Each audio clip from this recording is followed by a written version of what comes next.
ఎందుకంటే ఆ ప్రేమలో నిజాయితీ లేదు, అబద్ధం ఉంది. వాడికి నాతో ప్రాబ్లం ఉంటే నాతో వచ్చి చెప్పాలి, వాడి ఫ్రెండ్స్కి కాదు. నేను ఇబ్బంది పెడుతున్నానని అడిగినప్పుడు నిజం చెప్పాలి, అబద్ధం కాదు.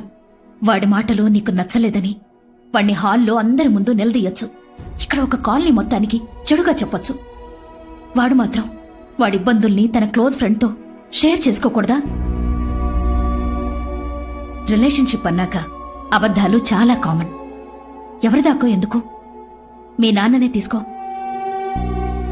30 ఏళ్లలో నేనిచ్చిన కాఫీ ఎప్పుడూ తాగలేదు. ఎంతసేపు పడుతుంది నచ్చలేదు అని చెప్పడానికి? కానీ అలా చెప్తే నేను హర్ట్ అవుతానని ఆలోచించుంటారుగా. అంటే నా మీద ప్రేమున్నట్టేగా. నేను అబద్ధంలో ప్రేమని చూశాను. నువ్వు ప్రేమ